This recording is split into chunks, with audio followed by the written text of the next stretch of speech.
নির্বাচনী ইশতেহারেও আগামী দিনের জন্য একটা বিস্তারিত পরিকল্পনা পেশ করা হয়েছে। আমাদের দলের প্রতিষ্ঠাতা শহীদ প্রেসিডেন্ট জিয়াউর রহমান এবং আমাদের পরবর্তীকালে আমাদের সম্মানিত মনোমান চেয়ারম্যান বেগম খালেদা জিয়ার নেতৃত্বে সরকার পরিচালিত যখন ছিল এবং বর্তমানে আমাদের প্রধানমন্ত্রী তারেক রহমান ও পরিবেশ রক্ষাকে রাজনৈতিক কর্মসূচির অংশ হিসাবে গ্রহণ করিয়াছে।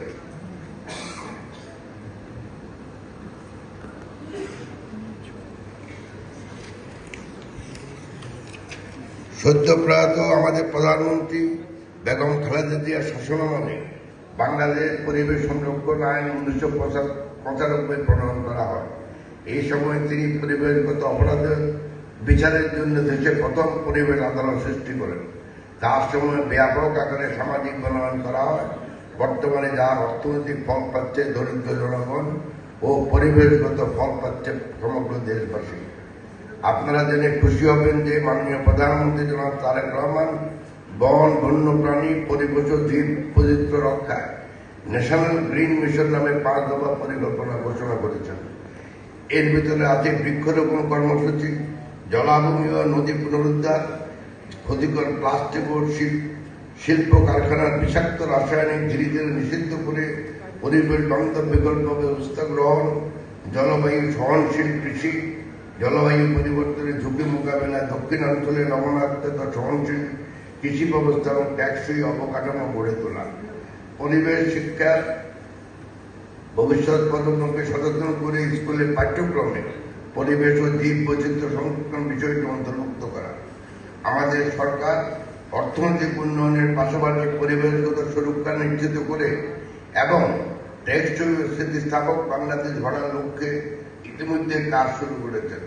যেমন জবরদখলকৃত বনভূমি উদ্ধার করতে বনায়ন কার্যক্রম সম্পাদন করা,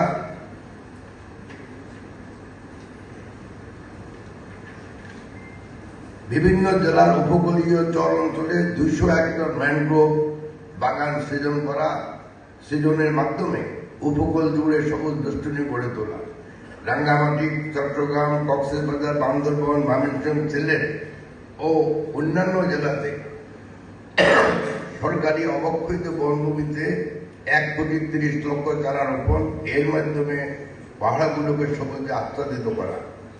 তবে যদিও আমি 1,30,00,000 বলছি, কিন্তু আমাদের সম্মানিত প্রধানমন্ত্রী ঘোষণা করেছেন যে আমরা এবছরে 5 কোটি গাছ বৃক্ষরোপণ করব।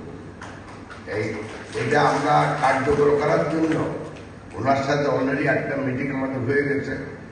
আমাদের একটা মিটিং হবে 15 তারিখের ভিতর, যেখানে আমরা পুরোপুরি একটা প্ল্যান ওনাকে দেব যে কোথায় কতগুলো গাছ লাগানো হবে, সেই গাছের চারা কোথেকে আসবে, সেই গাছের চারাটা কিভাবে সংরক্ষণ করা হবে, এগুলি সব নিয়ে ওনার সাথে আগামী মাসে প্রথমে আমাদের মিটিং হবে, যাতে করে আমরা মে মাসে মিডল থেকে আরম্ভ করে আমরা বৃক্ষরোপণ শুরু করতে পারি বাংলাদেশ ব্যাপী।